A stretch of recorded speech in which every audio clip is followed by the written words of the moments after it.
বিয়ের 7 দিন পর আমার স্বামী আরেকটা মেয়েকে বিয়ে করে ঘরে তুলল। রীতিমতো অবাক হলাম রিমনের কার্যকলাপে। অন্য কোনো মেয়ে হলে স্বামীর এমন আচরণে কষ্ট পেত। শুধু কষ্ট নয়, পাহাড়সম কষ্ট পেত।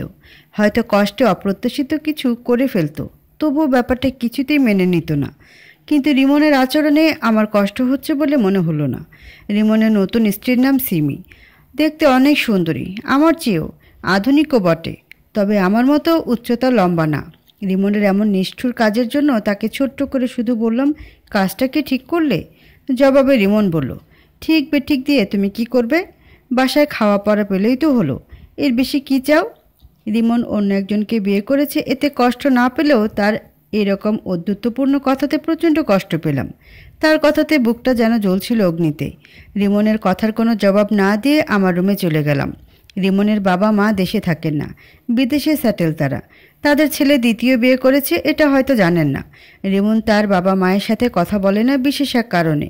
তার বাবা মা আমার সঙ্গে অনেক আগে থেকে যোগাযোগ রাখতেন। বিয়ের দিন থেকে এই 7 দিনের সমস্ত ঘটনা জেনে নিয়েছেন তারা, তবে বিয়ের ব্যাপারটা এখনও বলিনি। বিষয়টা জানাবো কি জানাবো না এটা নিয়ে চিন্তায় পড়ে গেলাম। এক মন বলল জানিয়ে দিই, কিন্তু কি মনে করে যেন জানালাম না। আমি অবাক হয়ে যাই রিমনের এত পরিবর্তন হওয়া দেখে। তার সঙ্গে 1.5 বছর ধরে প্রেম চলার পর বিয়ের বন্ধনে আবদ্ধ হলাম। বিয়ের আগে কত স্বপ্ন দেখাতো সে, আমাকে সারা জীবনের জন্য সে আপন করে চায়। আমি ছাড়া কারো জায়গা নেই তার মনে। কত রকমের কথা বলতো, অথচ বিয়ের 7 দিন হতে না হতে সে অন্য কাউকে বিয়ে করে নিল। একজন মানুষ এত সহজে কিভাবে বদলে যায়? কিভাবে এরকম কাজ করতে পারে? এমন নিষ্ঠুরতায় কেমনে এত সহজে কষ্ট দিতে পারে? যাকে সে প্রিয়তমা ভাবতো তাকে আর তোয়াক্কা করছে না। আমার বাহ্যিক অভিব্যক্তি দেখে যে কেউ ভাববে স্বামীর দ্বিতীয় বিয়ের জন্য মোটেও কষ্ট পাচ্ছি না। অথচ যদি কেউ আমার বুক চিরে দেখতে চায় তাহলে দেখতে পাবে বুকটা ফেটে চৌচির হয়ে গেছে।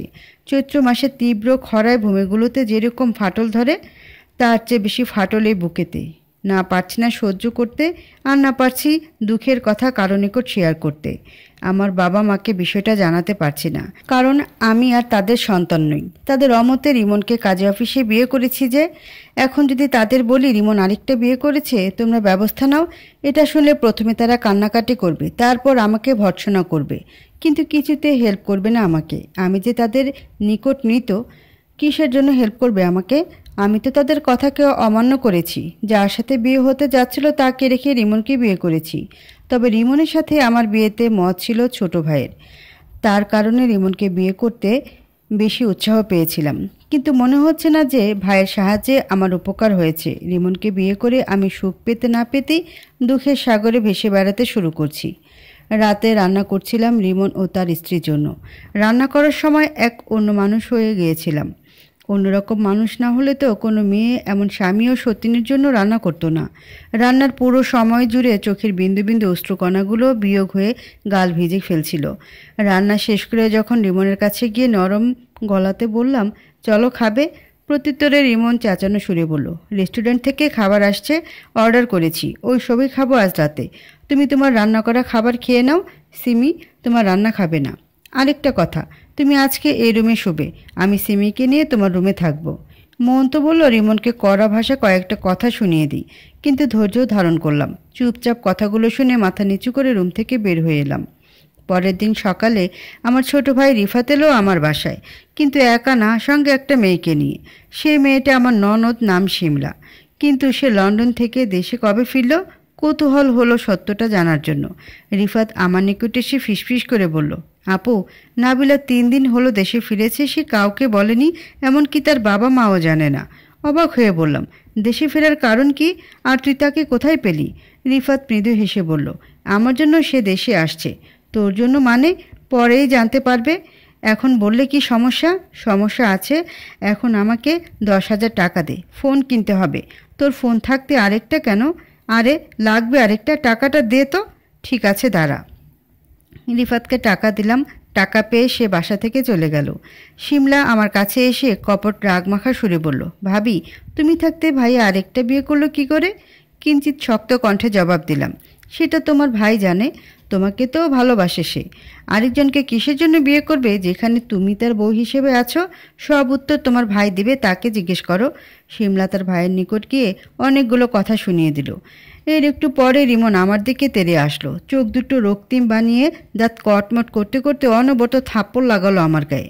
ব্যথায় আঁক করে উঠলাম। থাপ্পড় খেয়ে তার দিকে একদৃষ্টিতে করুণ চোখে তাকিয়ে রইলাম। চোখে জল এসে জমেছে। আমার চোখ ছলছল করছে বুঝতে পারছি। ঠোঁট থরথর করে কাঁপছিল। এবারও তার আচরণ মুখ বুজে সহ্য করলাম, কিছুই বললাম না। তবে সিদ্ধান্ত নিলাম রিমনের জীবন থেকে সরে যাব, যাতে আমাকে হারানোর কষ্টটা সে কোনো না কোনো সময় উপলব্ধি করতে পারে। জানি এতে আমাকেও কষ্ট পেতে হবে, তাতে কি? তবুও তার এমন মানসিক নির্যাতন সহ্য করতে পারবো না। সতীনের ঘর করতে চাচ্ছিলাম শুধুমাত্র স্বামীর ভালোবাসার আশায়, কিন্তু সে তো আমাকে আগাছা বই কিছুই ভাবছে না। আমি যেন তার বাসায় আশ্রয় নিয়ে থাকছি। যারা আশ্রিত তারাও তো এতটুকু সম্মান পায়, আর আমি বিয়ে 7 দিনের মাথায় স্বামীর থেকে সম্মান তো দূর, ন্যূনতম ভালোবাসাও পাচ্ছি না। হচ্ছি নির্যাতন ও বঞ্চনার শিকার। একটা দিনেই খুব ভালোভাবে উপলব্ধি করতে পারছি সতীনের ঘর করার মজা। সন্ধ্যার পরপরই আমার ননদ বাসা থেকে বের হলো।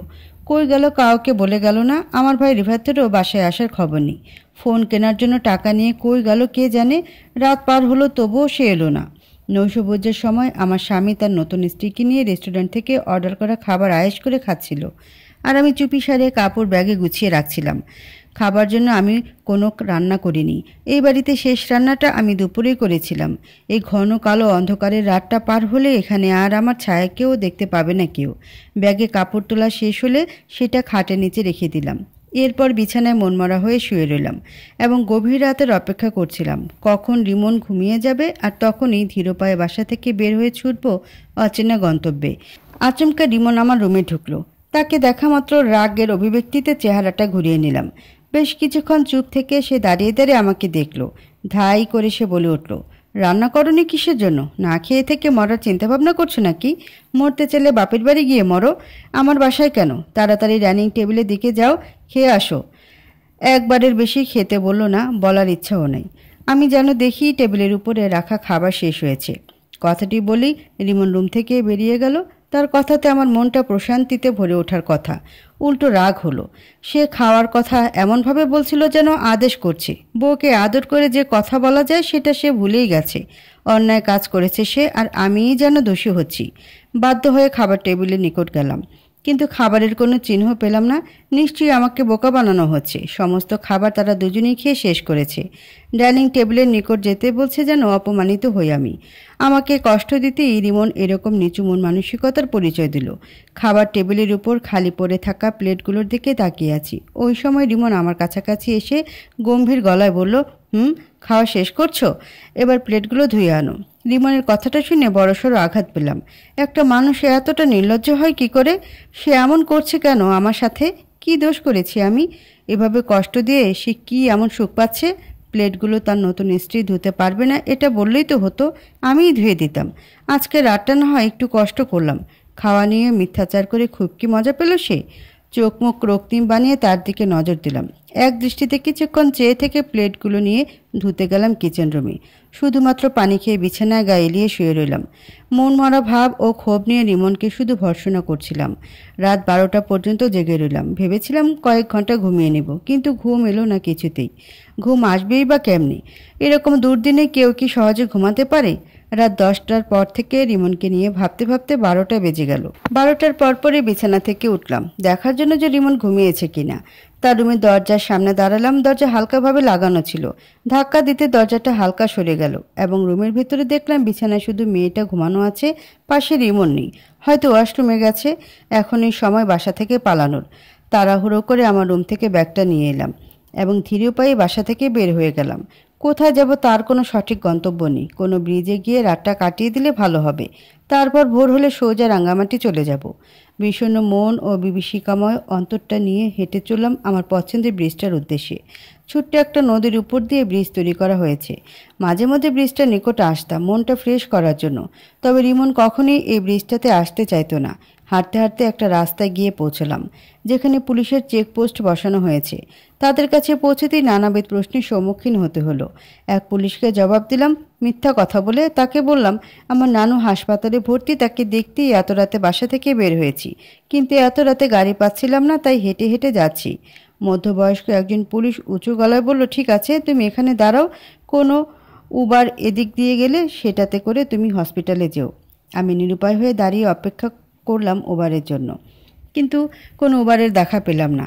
প্রায় 15 মিনিট পর একজন বাইকওয়ালাকে আসতে দেখা গেল। পুলিশ তাকে থামিয়ে বলল, এই মেয়েটাকে নিয়ে যাও, সে যেখানে বাইর থামাতে বলে সেখানেই থামবে, খবরদার উল্টাপাল্টা কিছু করবে না। বাইকওয়ালা রাজি হলো। ব্যাগটা পেছনে বাঁধা হলো। এরপর বাইকে উঠলাম। বাইকওয়ালাকে বললাম, চলুন, কিছু পথ গেলেই কোথায় যাব বলছি আপনাকে। কিছু পথ যেতেই বললাম, সামনের ব্রিজটাতে থামাবেন, ওখানেই নামবো। তারপর একটু পথ হেঁটে গেলেই হলো। ব্রিজের নিকট গিয়ে পৌঁছলাম। বাইক থামলো, নেমে পড়লাম। কিন্তু বাইকওয়ালা আমার থেকে টাকা চেয়ে বসলো। টাকা দিতে গেলে লোকটা আমার হাত চেপে ধরলো। হাত ছাড়াতে গেলে লোকটা আরও শক্ত করে ধরলো। প্রচণ্ড রাগ হলো লোকটার আচরণে। আমি জোর গলায় বললাম, হাত ছাড়ুন। লোকটা আমার কথা না শুনে উল্টো আরও শক্তভাবে হাতটা চেপে ধরে বলল, ছাড়ার জন্য তো হাত ধরিনি। কথাটা বলে লোকটা আমার শাড়ির আঁচলটা টেনে ধরল। বুঝতে আর বাকি রইল না লোকটির মতলব কী। উঁচু গলায় চেঁচাতে লাগলাম। অকস্মাৎ একজন বাইকওয়ালাকে আসতে দেখা গেল। ওনার মাথায় হেলমেট ছিল। তিনি আমার চিৎকার শুনে বাইকটা থামালেন। অতঃপর উচ্চস্বরে বললেন, কে ওখানে, কি হচ্ছে? আমি জবাবে বললাম, প্লিজ আমাকে সাহায্য করুন, এক জানোয়ার আমার সাথে অন্যায় আচরণ করতে চাচ্ছে। লোকটি বাইক থেকে নেমে আমার নিকট এলেন। লম্বা চড়া বরিষ্ঠ গড়নের যুবক। মাথা থেকে হেলমেট না খুলে শক্ত কণ্ঠে তিনি বদমাইশ লোকটাকে উদ্দেশ্য করে বললেন, আরে বদমাইশ, তুই এখনও মেয়েটার হাত ধরে আছিস? তোর এত সাহস হয় কী করে? হাত ছাড়, নইলে হেলমেট দিয়ে মাথা ফাটিয়ে দিব। লোকটা আমার হাত ছেড়ে দিল। অতঃপর ভয়ে জুবুথুবু হয়ে বাইক নিয়ে তরতর করে চলে গেল। সাহায্যকারী লোকটি এত বড় উপকার করলো, অথচ তাকে ধন্যবাদ জ্ঞাপন করব এতটুকু মুখ দিয়ে বের হলো না। লোকটি আমার কথার অপেক্ষা না থেকে বাইক চালিয়ে চলে গেল। পড়ে গেলাম চিন্তায়। এই বৃষ্টিতে রাত কাটানোর সিদ্ধান্ত নিয়েছিলাম ঠিকই, কিন্তু মাথা ছিল না যে অমানুষদের দল একাকী একটা মেয়েকে দেখলে হায়নার মতো ঝাঁপিয়ে পড়বে শিকারের জন্য। কি করব ভেবে পাচ্ছিলাম না। সিদ্ধান্ত নিলাম বাসায় ফিরে যাব। রাতটা থেকে সকালে রিমনকে বলেই তার বাসা থেকে বিদায় নিব। আচমকা ব্রিজের উত্তর দিকে কাকে যেন কথা বলতে শুনলাম। লোকটি উঁচু গলায় বলছিল, আমি এখনই আত্মহত্যা করব। তুমি যতই বলো আমি আর বেঁচে ফিরছি না। আজকে আমিই মরবই। এ জীবন আমি বাঁচিয়ে রাখবো না। এই তো আমি এখন ব্রিজের উপর রেলিং ধরে আছি, ঝাঁপ দিলেই শেষ। লোকটার কথা শুনে বুঝতে পারলাম আত্মহত্যা করতে আসছে। হয়তো বড়সড় আঘাত পেয়ে বেঁচে থাকার আশা হারিয়ে ফেলেছে। আমি দেরি করলাম না, লোকটা নিকট গেলাম। সে ব্রিজের রেলিংয়ের উপর বসেছে। কোনো কিছু না ভেবে তার হাতটা ধরলাম। হাতটা ধরতেই লোকটা আমার দিকে চেহারা ঘোরালো। তার মুখে মাস্ক পরা। শহরে করোনা ভাইরাসের প্রাদুর্ভাব বেড়েছে, হয়তো তিনি সেফটির জন্য মাস্ক পরেছে। আমাকে দেখে লোকটা চোখ দুটো গোল গোল বানিয়ে বলল, কি চান? হাত ধরেছেন কেন? হাত ছাড়ুন বলছি। আমি জবাব দিলাম, ছাড়বো না। নেমে আসুন বলছি। আপনি এভাবে মরতে পারেন না। আত্মহত্যা কোনো সমাধান নয়। কথাটা শুনে লোকটি রেলিং থেকে নেমে উঁচু গলায় বলল, আমি আত্মহত্যা করব কি করব না এটা আপনি বলার কে? হাত ছাড়ুন। কিন্তু আমি তার হাত ছাড়লাম না। উনি ফের রেলিংয়ের উপর উঠতে গেলে জোর গলায় বললাম, না এমনটা করবেন না প্লিজ। কিন্তু উনি আমার কথা শুনছিল না। আমিও তাকে আটকানোর চেষ্টা করছিলাম। অকস্মাৎ সে আমাকে থাপ্পড় মারল। মুখ থেকে মাস্কটা খুলে আরও একটা থাপ্পড় মারল। অন্ধকার সত্ত্বেও তাকে চিনতে পারলাম। সে অন্য কেউ নয়, আমার স্বামী। তার দিকে হতভম্ব চোখে তাকালাম। রিমন ক্ষিপ্ত সুরে বলল, তোমার এত সাহস হলো কেমনে আমার বাড়ি ছাড়ার? এত সাহস কই পেলে? তোমাকে এখন কি করতে মন চাচ্ছে জানো? চোখের কোণে পানি জমল। ঈষৎ কান্না মিশ্রিত কণ্ঠে বললাম, তো কি করব? আপনার বাসায় একটা মুহূর্ত কাটানো মানে নরকে কাটিয়ে দেওয়া। আমি পারবো না আপনার সাথে থাকতে। রিমন আমাকে জড়িয়ে ধরল। নিচু সুরে বলল, প্লিজ এমন করো না। আমি তোমাকে অনেক ভালোবাসি। জানি তোমার সাথে ওরকম ব্যবহার করা ঠিক হয়নি, কিন্তু কেন ওরকম ব্যবহার করলাম তুমি সেটা জানলে আমাকে আর দোষ দিবে না। এখন বাড়ি চলো, তোমাকে প্রমিস করছি আর ওরকম করব না। এই কানে ধরছি। রিমনের কথায় আমার পাথর মন গলে গেল। তার কথাগুলোকে কেন যেন বিশ্বাস করলাম। সিদ্ধান্ত নিলাম তার সঙ্গে বাসায় যাব। শেষবারের মতো তাকে সুযোগ দেওয়াই যায়। দেখি সে কেমন আচরণ করে এবার। বাসায় গিয়ে পৌঁছলাম। ড্রয়িং রুমে পা রাখতে দেখি রিফাত ও শিমলা একে অপরকে জড়িয়ে ধরে সোফায় বসে আছে। শিমলার পরনে বিয়ের শাড়ি, স্তম্ভিত হলাম দুজনকে এভাবে দেখি। অবাকে শেষ প্রান্তে পৌঁছালাম সিমলাকে শাড়িতে দেখে, তাও কিনা বিয়ের শাড়ি। রিমন প্রায় সময় বলতো আমার বোন শাড়ি পছন্দ করে না, তাকে কত অনুরোধ করতাম শাড়ি পরার জন্য, কিছুতেই পরতো না। অথচ সে মেয়ে আজ বাহারি রঙের শাড়ি পরেছে। আমার ছোট ভাই রিফাত আমাদেরকে দেখেই সিমলাকে ছেড়ে দিল এবং ভয়ার্ত চোখে তাকিয়ে রইল। রিমনের দিকে লক্ষ্য করে দেখি সে রাগে চোখ মুখ রক্তিম বানিয়ে ফেলেছে। সিমলা ও রিফাতের মধ্যকার বিষয়টা কিছুটা হলেও আন্দাজ করতে পারছি।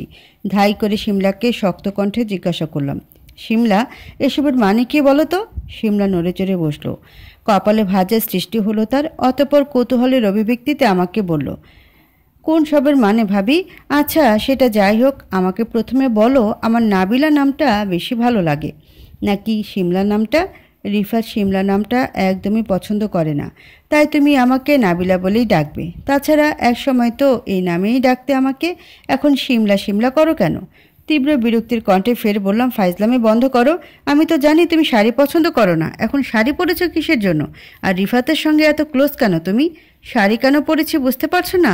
তোমার ভাইকে আজ সন্ধ্যার পরপরই বিয়ে করেছি, এর জন্যই আমরা এত অন্তরঙ্গ অবস্থায়। স্বামীর সঙ্গে ক্লোজ না হলে কার সঙ্গে হব বলো? আতকে উঠলাম, চোখ কপালে উঠল। ভয় হচ্ছিল রিমন এই বিয়েটা মেনে নেবে কিনা। আমার ভাই তো এখনও বেকার, কাজ করে না। রিমন কি তাকে মেনে নিবে? ঈষৎ কম্পমান দেহকে দুলিয়ে আতঙ্কের চোখে রিমনের দিকে দৃষ্টি জ্ঞাপন করলাম। না, রিমনের চেহারাতে রাগের চিহ্ন খুঁজে পেলাম না। একটু আগে সে বেজায় রেগেছিল, এখন সেটা হাওয়ায় মিশে গেছে। রিফাতের মুখে মৃদু হাসি বিরাজ করছে।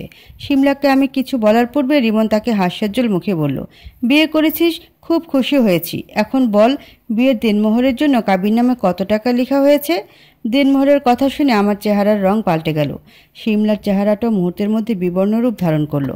ঢোক গেলে সিমলা তার ভাইকে নিচু সুরে বলল, ভাইয়া, কাবিননামায় তো বেশি টাকা লেখা হয়নি, আমরা একে অপরকে ভালোবাসি, এই বিয়েতে দিনমোহর না থাকলেই ভালো হতো বলে মনে করি। রিমন সিমলাকে ধমক মেরে ক্ষিপ্ত সুরে বলল, চুপ কর, আমিও তো নিশিকে ভালোবেসে বিয়ে করেছি, এরপরও দিনমোহর স্বরূপ তার নামে এই বাসাটা লিখে দিয়েছি, তথাপিও তোর ভাবির থেকে বিন্দুমাত্র ভালোবাসা পেলাম না।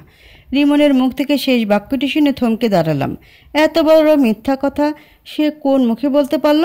সে আমার থেকে ভালোবাসা পাচ্ছে না, নাকি আমি তার থেকে ভালোবাসা পাচ্ছি না? ক্ষণে ক্ষণে রং বদলানোর স্বভাব যেন তার।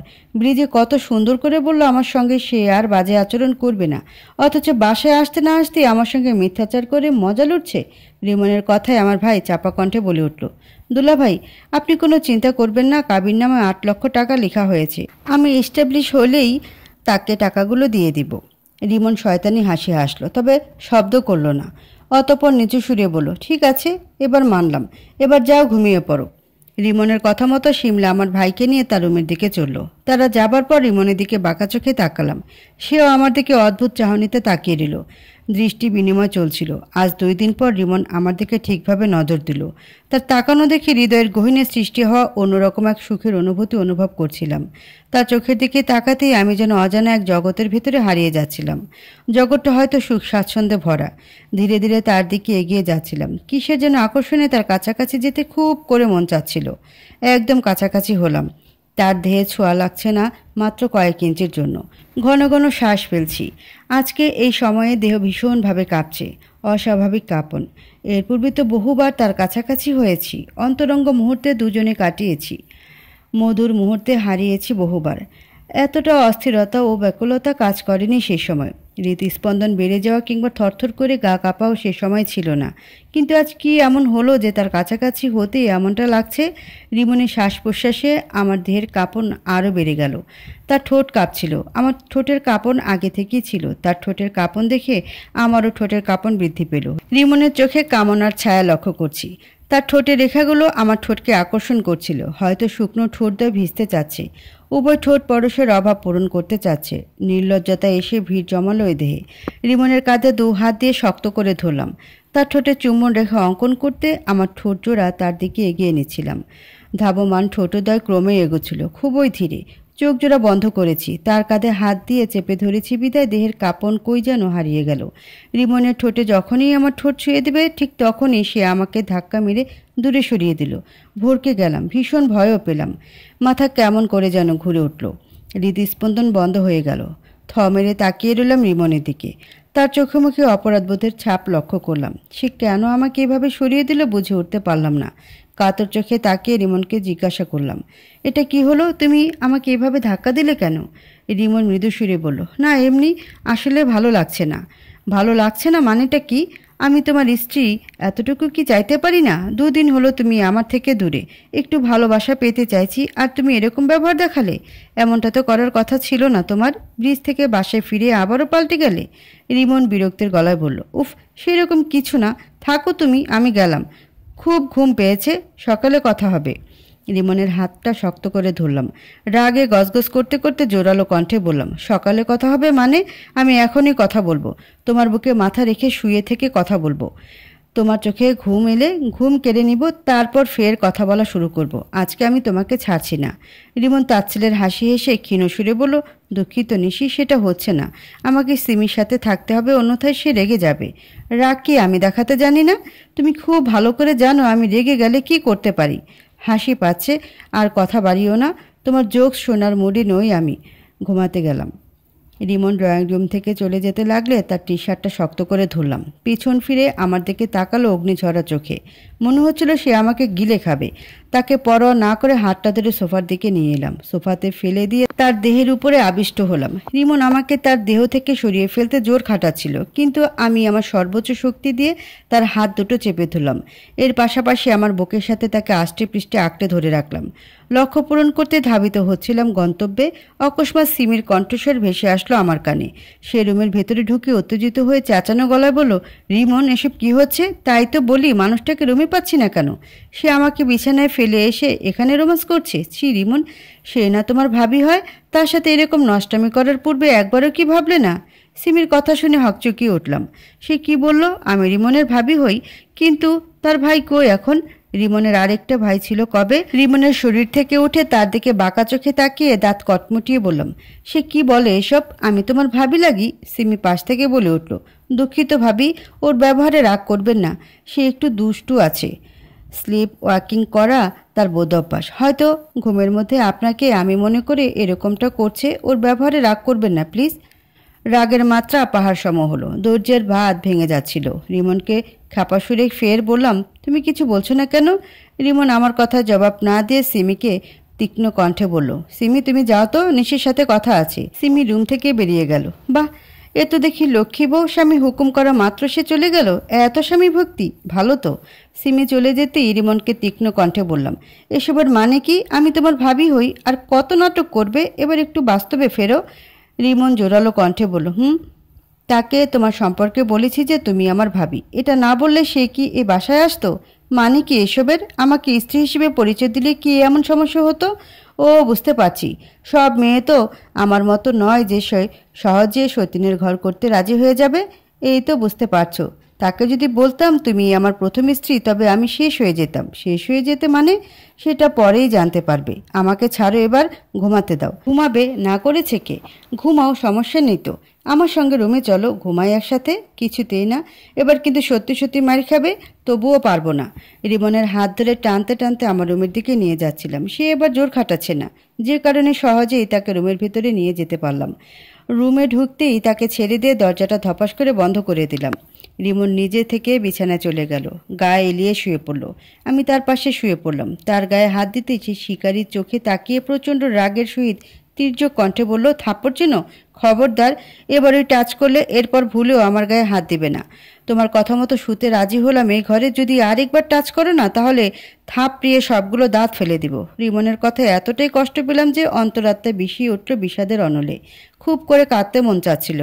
গলা ছেড়ে হাউমাউ করে কান্না করতে মন চাচ্ছিল। কিন্তু কার জন্য কাঁদবো? এমন নিষ্ঠুর মানুষের জন্য কষ্ট পেয়ে আখি জল ঝরানো মানে নিজের সাথে অন্যায় করা। সে আমার চোখেরই ভাষা বুঝতে পারে না। সেখানে আমার চোখের পানির কি মূল্যই বা দিবে সে? আমার দু চোখের কোণ অজস্র অশ্রুতে ভেজা। চোখ ছলছল করছিল। টলমল চোখ থেকে ধীর বেগে শীতল অশ্রু স্রোত দ্বারা ধীর বেগে গড়িয়ে পড়ছিল। চেহারা ঘুরিয়ে নিলাম, যাতে রিমনের চোখে আমার নয়নের অশ্রু সজল দৃশ্যায়িত না হয়। বিছানাতে আর শুয়ে থাকতে পারলাম না। আটকে আসছে দম। নিঃশ্বাস নিতে কষ্ট হচ্ছে। প্রকম্পিত বুকটাতে কষ্ট চেপে রেখে বিছানা থেকে উঠলাম। রুম থেকেও বের হয়ে গেলাম। বাইরে থেকে রুমটা বন্ধ করে দিলাম, যাতে রিমন রুম থেকে বাইরে না বের হতে পারে। কিচেন রুমের দিকে ছুটলাম। লক্ষ্য তেলের বোতল খুঁজে বের করা। মনের সাথে সওদা করে নিয়েছি, এবার সত্যি সত্যি কিছু একটা করে ফেলবো। গায়ে পেট্রোল তেল ঢেলে লাইটার দিয়ে আগুন ধরে নিজেকে শেষ করে দিব। এটা ছাড়া তো উপায় দেখছি না। কিন্তু পেট্রোল তো কিচেন রুমে নেই, পেট্রোলের সব স্টোর রুমে রাখা আছে। হঠাৎ অবচেতন মন বলে উঠল, নিজেকে আগুনে পুড়িয়ে মারব কি না এটা নিয়ে গভীরভাবে ভাবতে হবে। হুট করে আত্মহত্যা করলে নিজেরই ক্ষতি, ভাবনায় ডুবে গেলাম। অনেকক্ষণ ধরে ভেবে সিদ্ধান্ত নিলাম আত্মহত্যা করব না। সে মানুষটির জন্য জীবন শেষ করে দেবার কোনো মানেই হয় না, যে মানুষটা আমাকে মূল্যায়ন করে না। আমি মারা গেলে আমার স্বামী খুব বেশি হলে 10টা দিন কাঁদবে, এরপর ঠিক হয়ে আমাকে ভুলে তার নতুন স্ত্রীকে সঙ্গে নিয়ে সুখময় জীবন উপভোগ করবে, আর আমাকে জ্বলতে হবে জাহান্নামের আগুনে। এখন মাথা ঠিক নেই, অতিরিক্ত রাগে মেয়েদের মাথা ঠিক থাকে না। স্বামীর সঙ্গে ঝগড়ায় মেজাজ গরম হয়ে গেলে দুষ্টু শয়তান কুবুদ্ধি দিয়ে যায় আত্মহত্যার জন্য। এই জন্য বেশিরভাগ মেয়েরা স্বামীর সঙ্গে ঝগড়া লাগলেই বলে ফাঁস খাবো, বিষ খাবো। অনেক মেয়ে তো রাগকে নিয়ন্ত্রণে রাখতে না পেরে হাড়পিক খেয়ে মারা যায়। রিমনের আচরণে আমার শুধু রাগই হচ্ছে না, রাগে পুরো দেহের চামড়া খামচে তুলে ফেলতে মন চাচ্ছে, মাথার চুলও ছিঁড়তে ইচ্ছা করছে। তীব্র রাগের কারণে সিদ্ধান্ত নিয়েছিলাম আত্মহত্যা করব। কিন্তু মনের সঙ্গে আলাপচারিতার জন্য ভাবনায় ডুব দিয়ে এই সিদ্ধান্তে উপনীত হলাম যে রাগ কমানোর পর যেটা সিদ্ধান্ত হয় সেটাই করব। রাগ কমানোর একমাত্র উপায় রান্নাঘরে গিয়ে বিরিয়ানি রান্না করা। রিমন বিরিয়ানি পছন্দ করে না বিধায় বিরিয়ানি রাঁধতে ভয় লাগে। এখন তো তার সাথে ভালো সম্পর্কে চলমান নেই। আমার নিজের জন্য বিরিয়ানি রাঁধলে তার কোনো বাধা পাবার কথা নয়। বিরিয়ানি খেতে পারলে রাগটা কমে যাবে আমার। এরপর আমি সুষ্ঠু মাথায় সিদ্ধান্ত নিতে পারবো। বিরিয়ানি রান্নার জন্য যাবতীয় মশলা ও যাবতীয় উপাদান রেডি করলাম। ফ্রিজ থেকে গরুর গোশত বের করে রান্না শুরু করে দিলাম। প্রায় 25 মিনিটের মধ্যে বিরিয়ানি রান্না হয়ে গেল। রান্না করতে করতে কখন যে মাথা থেকে রিমনের প্রতি রাগ উঠে গেছে নিজেও জানি না। আত্মহত্যার কথাও স্মৃতি থেকে রিমনকে সঙ্গে নিয়ে বিরিয়ানি খাওয়ার ইচ্ছা জাগছিল, কিন্তু হাদারামটা বিরিয়ানি পছন্দই করে না। 2টা প্লেটে বিরিয়ানি ভর্তি করলাম। কয়েকটা টমেটো কেটে প্লেটের উপর সাজিয়ে রেখে খেতে পারলে ভালো হতো। এই জন্য 2টো টমেটো ফ্রিজ থেকে বের করলাম। একটা টমেটো কেটে এক প্লেটে রাখলাম, অন্য প্লেটের জন্য আরেকটা টমেটো কাটতে লাগলাম। কিন্তু আচমকা ধারালো চাকর অগ্রভাগ আঙ্গুলে এত জোরে চাপ লাগলো যে কেটে ভাগ হয়ে গেল। ব্যথায় চিৎকার দিয়ে উঠলাম। এমনভাবে যন্ত্রণা করতে লাগলো যে মনে হচ্ছিল একটু পরেই অজ্ঞান হয়ে যাব। যন্ত্রণার আতিসাহ্যে মন বলছিল আঙ্গুলটা হাতের সঙ্গে না থাকলে ভালো হতো। আমার চিৎকার শুনে রিমন দৌড়ে কিচেন রুমে এসে ঢুকলো। রুমে ঢুকে আমাকে দেখা মাত্র ঘাবড়ানো চোখে তাকালো। আমার নিকট এসে উদ্বিগ্ন ভাব নিয়ে চিন্তামাখা কণ্ঠে বলল, এটা কি করলে? আঙ্গুল তো পুরোটাই কেটে ফেলেছ। ইস, দেখে শুনে কাজ করতে পারো না, আর কিচেন রুমে কি করো এত রাতে? রিমনের এমন দরদ মাখা কথা শুনে কাটা আঙ্গুলের ব্যথাটা যেন বেড়ে গেল। কিচেন রুমে কি করি কথাটি শুনে তার উপর নতুন করে রাগের সৃষ্টি হলো। সারা রাত না খেয়ে আছি, অথচ কেমন অবিবেচকের মতো করে বলল এত রাতে কিচেন রুমে কি করি? রিমনের কথার কোনো জবাব না দিয়ে ব্যথায় কাতরাচ্ছিলাম। অকস্মাৎ সে আমার আঙ্গুলটা তার মুখের ভেতর প্রবেশ করিয়ে নিয়ে চুষতে লাগলো। কী রকম এক বিশ্রী পরিস্থিতিতে পড়লাম, গা গুলিয়ে আসছিল, বিব্রতকর অবস্থা। তার চেহারা দেখে তাকালাম ভূত দেখার মতো করে। রিমন চুষে যাচ্ছে কাটা আঙ্গুলটা, ব্যথার মাত্রা ক্রমশ কমে যাচ্ছে। কিছুক্ষণ পর অন্যরকম ভালো লাগার শিহরণ অনুভব করছিলাম। আমার চোখের পাতা আপনা আপনি বন্ধ হয়ে গেছে। আমার চোখে মুখে সুখের অভিব্যক্তি নিশ্চয়ই রিমন ধরতে পারছে। তার চোখের পাতা খুলে তার দিকে দৃষ্টিপাত করলাম। তাকে আঙ্গুল চষে দেখে এবার হাসির উদয় হলো। হাসি থামাতে পারলাম না। একগাল হাসি হেসে আড়ষ্ট কণ্ঠে বললাম, হয়েছে, আর দরকার নেই।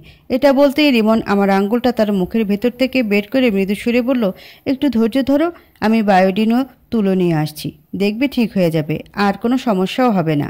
রিমন আঙ্গুল বাঁধার জন্য কাপড়, বায়োডিন, স্যাভলন ও তুলা সঙ্গে করে নিয়ে এলো। বায়োডিন দিয়ে আঙ্গুলটা পরিষ্কার করা হলো। এরপর তুলা স্যাভলন ভিজিয়ে দিল। অতপর আঙ্গুলটাতে সেই তুলা লাগিয়ে কাপড় দিয়ে বেঁধে ফেললো। আঙ্গুল বাঁধার পরপরই রিমন স্বস্তির নিঃশ্বাস ফেললো। এরপর বিরিয়ানির প্লেটের দিকে লোভাতুর চোখে তাকিয়ে উল্লসিত কণ্ঠে বলল, নিশি, তুমি বিরিয়ানি রান্না করেছো? আগে বলবে না? ইস, দেখা মাত্র জিভে জল এসে গেল। ঘ্রাণেই বুঝতে পারছি দারুণ মজা হবে খেতে। রিমনের কথায় হকচকিয়ে উঠলাম। ভ্যাবাচাকা খেয়ে তার চেহারা বরাবর নজর দিলাম। সে বিরিয়ানির প্রতি হঠাৎ করে আকৃষ্ট হলো কেন? সে তো বিরিয়ানির নাম শুনলেই রেগে যেত। আজ এমন পরিবর্তন কেন? নিশ্চয়ই এর পিছিয়ে রহস্য রয়েছে। রিমন বিরিয়ানির প্লেটটা নিয়ে মুখে তৃপ্তির হাসি এনে ক্ষুধার্ত বাঘের মতো চিবিয়ে চিবিয়ে খাচ্ছিল। তার খাওয়া দেখে আমার ক্ষুধার মাত্রা বেড়ে গেল। অপর প্লেটটা থেকে বিরিয়ানি খেতে যাব ঠিক তখনই রিমন আমার হাতটা চেপে ধরল। ভাবলাম খেতে নিষেধ করবে, তার মুখ বিরিয়ানি দিয়ে পূর্ণ থাকায় কথা বলতে পারছিল না, তাই চুপ থেকেই সে তার হাতে বিরিয়ানি নিয়ে আমার মুখে তুলে দিল। বিস্মিত হলাম, মুগ্ধতায় ভরা চোখ দিয়ে তাকে দেখতে লাগলাম এবং ক্রমেই বিমোহিত হচ্ছিলাম। রিমনের ক্ষণিক সময়ের ভালোবাসার ফলশ্রুতিতে সুখের অশ্রু সজল চোখের কোণে ভিড় জমালো। এই চোখের জল ঝরাতে কোনো আপত্তি নেই, আমি তো আনন্দ অশ্রু আজীবন বিয়োগ করতে চাই, কিন্তু রিমন কি আমাকে সেই সুযোগ দিবে? সে তো ক্ষণে ক্ষণে রং পাল্টাচ্ছে। এই মুহূর্তে সে আমার প্রতি ভালোবাসা দেখালো, যখন তখন বদলে যেতে পারে। রিমন আমার মুখে বিরিয়ানি তুলে খাওয়াচ্ছিল, আমি ভেজা চোখে ও তৃপ্তির চেহারায় বিরিয়ানির উদরপূর্তি করছিলাম। খাওয়া শেষ হতে রিমন কিচেন রুম থেকে চলে গেল। আমিও প্লেটগুলো ধুয়ে রুম থেকে বের হলাম। আমার শোবার রুমে ঢুকতেই দেখি রিমন বিছানায় শুয়ে আছে। তার মানে সে সিমির কাছে যাবে না। বুঝতে পারছি তার মনে আমার প্রতি ভালোবাসা জেগে উঠেছি। যতই অবহেলা করুক, ভালোবাসা ঠিকই নাড়া দিয়ে ওঠে তার মনে। প্রথম ভালোবাসা জোর বলে একটা কথা আছে। প্রশান্ত মনে পা টিপে খাটের দিকে গেলাম। পর মুহূর্তে রিমনের পাশে শুয়ে পড়লাম। কিছুই বললাম না তাকে, একদম নীরব রইলাম। শ্বাসও গভীরভাবে ফেলছি না। রিমন আমাকে অবাক করে দিয়ে জড়িয়ে ধরে মৃদু সুরে বলল, রাত্রি তো শেষের দিকে, এই কয়েক ঘন্টা তোমাকে জড়িয়ে ধরে ঘুমিয়ে কাটাবো, ঠিক আছে? আজ এর বেশি এগোনো ঠিক হবে না, যেহেতু বাসায় তোমার শৈতুনেও অবস্থান করছে। দেখে ফেলে সর্বনাশ, যদিও সে এখন গভীর ঘুমে। রিমনের প্রতিটা কথা ভালো লাগলো, মনকে হালকা করলো, কিন্তু সিমিকে কথার মধ্যে উল্লেখ করায় রাগের উদ্ভব হলো। এরপরও রাগকে দূরে ঠেলে রিমনকে ক্ষীণ সুরে বললাম, ঠিক আছে, তোমার কথাই থাকুক। সকালে ঘুম ভাঙল রিমনের ডাকে। সে মিষ্টি সুরে আদরে মোলায়েম কণ্ঠে বলছিল, আমার প্রিয়তমা, এবার ঘুম থেকে জাগো, তোমার জন্য চা বানিয়ে এনেছি। রিমনের ডাকে ঘুম ভেঙে যাওয়ার তার দিকে ঈষৎ বিরক্তির চোখে তাকালাম। অতঃপর ঘুম জড়ানো কণ্ঠে বললাম, কি হয়েছে, এত সকালে ডাকছো কেন? রাতে ঘুমাতে পারিনি, আমাকে ঘুমাতে দাও। রিমন চায়ের কাপের সাথে বাটিতে আঘাত করে শব্দ সৃষ্টি করলো। এরপর তীক্ষ্ণ কণ্ঠে বলল, এত সকাল কেমন করে হলো? 9টা পেরিয়ে যাচ্ছে, ওঠো ঘুম থেকে, চাটা খেয়ে নাও, তারপর ব্রেকফাস্ট করে আবার ঘুমাতে পারবে। হায় আল্লাহ, 9টা বেজে গেছে, অথচ তুমি এখন ঘুম থেকে জাগাচ্ছ? সকালের নাস্তা কে রেডি করলো? সিমি পরোটা বানিয়েছে, ওর রান্না করা খাবার তো খাবো না আমি, না খেলে জোর করে খাইয়ে দেব। আর হ্যাঁ, একটা কথা বলতে ভুলে গেছি, আমি চাচ্ছি তোমাকে নিয়ে সারা শহর বাইকে করে ঘুরবো। আমার সৈতুনও যাবে? আরে না, তবে তুমি যদি চাও তবে তাকে সঙ্গে নিব। খবরদার, আমি আর তুমি যেখানে সেখানে থার্ড পার্সন সমস্যা হয়ে আসতে পারবে না। আচ্ছা, তাহলে বিছানা থেকে উঠো, খেয়ে দিয়ে রেডি হও। না, খাবো না, রেস্টুরেন্টে গিয়ে খাবো। ঠিক আছে। চা খেয়ে নিয়ে ওয়াশরুমে গেলাম। শাওয়ার নিয়ে টাওয়াল জড়িয়ে রুমের দিকে গেলাম। রিমন এই রুমেই ছিল। সে আমাকে ভেজা চুলে দেখতে পেয়ে মন্ত্রমুগ্ধের মতো নিষ্পলক তাকিয়ে রইল। তার তাকানো দেখে মনে হলো সে আমাকে প্রথমবার এমন রূপে দেখছে। রিমনের কাছাকাছি হয়ে চুলের ঝাঁটা মারলাম, যাতে চুলে জর্জরিত পানিগুলো তার চেহারা লাগে। চুল থেকে ঝরে পড়া পানির বিন্দু বিন্দু ফোঁটা রিমনের গালে লাগতেই সে সম্বিত ফিরে পেল যেন। আমার দিক থেকে চেহারা ফিরিয়ে নিল, অতঃপর মিনমিন গলায় বলল, তুমি কাপড় পরে নাও, আমি আসছি। রিমনকে কৃত্রিম রাগ দেখিয়ে বললাম, আর কিছুক্ষণ থাকলে তোমার চোখ তুলে ফেলতাম। নিজের বউকে এরকম লোভাতুর চোখে দেখতে নেই, বুঝছেন ভেজা বিড়াল। রিমন যেন লজ্জাবতীর মতো চুপসে গেল আমার কথায়। মেয়েদের মতো লজ্জাভাব নিয়ে রুম থেকে তরতর করে চলে গেল। রিমনের পছন্দ নীল রং, তবে সে নীল রঙের শাড়িতে আমাকে পছন্দ করে না। রিমনের ভাষ্য, নীল বাদে যে কোনো রঙের শাড়িতে আমাকে ভালো দেখায়, কিন্তু আজ রিমনের অপছন্দের কাজটাই করলাম, নীল রঙের শাড়ি পরলাম। রিমন আমাকে মেকআপ করতে দেখলে রেগে বাঘ হয়ে যায়। আজকে মেকআপ করতে ব্যস্ত হয়ে পড়লাম। মেকআপ করা শেষ করে নাক কানে স্বর্ণের গহনা লাগালাম, কিন্তু নেকলেস কোনটা ব্যবহার করব এটা নিয়ে দ্বিধায় পড়ে গেলাম। রিমনকে ডাক দিলে তাকে চমকে দেওয়া ভণ্ডুল হয়ে যাবে, তাই তাকে ডাকলাম না। আমার ছোট ভাই রিফাতকে ডাক দিলে সে রুমে প্রবেশ করলো। রিফাত নেকলেস চুজ করে দিয়ে রুম থেকে বের হয়ে গেল। সাজসজ্জা শেষ করে রুম থেকে বের হলাম কুচিটা ঠিক করতে করতে। বারান্দা রিমন দাঁড়ানো ছিল। আমার দিকে তার নজর পড়তে বিস্ময়ের চোখে তাকালো। তার ভাবভঙ্গি দেখে মনে হলো না যে আমাকে এভাবে দেখে রাগান্বিত হয়েছে, অথচ তার রেগে যাবারই কথা। নিজেই অবাক হয়ে তার সামনাসামনি দাঁড়ালাম এবং মৃদু সুরে বললাম, চলো। রিমন নরম কণ্ঠে বলল, তোমাকে অসম্ভব সুন্দর লাগছে, যেন আসমান থেকে নেমে আসা সাক্ষাৎ নীলপরি। মুচকি হাসি হেসে বললাম, এত প্রশংসা করতে হবে না, এরকম প্রশংসা প্রেম শুরু হবার অনেক আগে থেকেই করে আসছো। তোমার প্রশংসার জালে আটকেই তো আজকে সতীনের সংসার করতে হচ্ছে। রিমন এবার বাকরুদ্ধ হয়ে আমার পিছু পিছু আসতে লাগলো। বাইকের নিকট গিয়ে পৌঁছলাম। রিমন প্রথম বাইকে উঠলো, এরপর আমাকে উঠতে বলল। বাইকে চড়ে তার কাঁধে মৃদুভাবে হাত রাখলাম। বাইক স্টার্ট দিল সে। চলতে লাগলো। চলতে চলতে পৌঁছলাম রিমনের সবচেয়ে পছন্দের একটি নদীতে। অথচ এই নদীটা আমার একদমই পছন্দ না। এর পেছনে বিশেষ কারণ রয়েছে, যে কারণটা রিমনকে জানানো হয়নি। রিমন এও জানে না যে জায়গাটা আমার ভালো লাগে না। আমি বাধ্য হয়ে এর পূর্বে অনেকবার এখানে এসেছি, আজকেও আসতে হলো। বাইকটা নদীর পাশে রাস্তাতে ঠেকিয়ে রেখে রিমন নদীর দিকে এলো। আজকে কেন যেন নদীটাকে অনেক সুন্দর লাগছে। শীতল হাওয়া আমার ভেতরে ভালো লাগার পরশ বুলিয়ে দিচ্ছিল। রিমন আমার পাশে দাঁড়িয়ে ক্ষিপ্ত সুরে বলল, আজ এই মুহূর্তে যদি তোমাকে নদীর পানিতে ডুবিয়ে মেরে ফেলি তবে কেমন হবে বলো তো? ফিক করে হেসে বললাম, ভালোই তো হবে। আমাকে আর সতীনের সংসার করতে হবে না। শেষ নিঃশ্বাসটা প্রিয় মানুষের জন্যই ত্যাগ করব। তাছাড়া রিমন পাবে সুখের সংসার। তাকে আর নিশি যন্ত্রণা সহ্য করতে হবে না। মিটমিটিয়ে হেসে রিমন ভিন্ন প্রসঙ্গ টেনে বলল, এই জায়গাটা সে মানুষটার খুব প্রিয় ছিল। কোন মানুষটা? রিমন ফের কথা ঘুরিয়ে বলল, রেস্টুরেন্টে যাব, এখানে আর থাকবো না, কেমন যেন দম বন্ধ লাগছে। রিমনের কথা সম্মতি দিয়ে বললাম, ঠিক আছে চলো। রেস্টুরেন্টে পছন্দের খাবার খেয়ে বের হলাম, কিন্তু রেস্টুরেন্ট থেকে বের হতেই রিমন বাসায় ফিরে যাবার জন্য অস্থির হয়ে যাচ্ছিল। আমি তাকে জোর করলাম না, বাসায় ফিরতে রাজি হলাম। বাইক বাসার সামনে থামলো, কিন্তু বাসার সামনে অ্যাম্বুলেন্স দেখতে পেলাম। দুশ্চিন্তা ঘিরে ধরলো আমাকে। হঠাৎ কার কি হলো যে বাসার সামনে অ্যাম্বুলেন্স এসে উপস্থিত? আচমকা চোখ পড়ল আমার ননদ শিমলার দিকে। সে রিমনের দিকে ভূত দেখার মতো করে তাকিয়ে আছে। তার এভাবে তাকানোর রহস্য খুঁজে পেলাম না।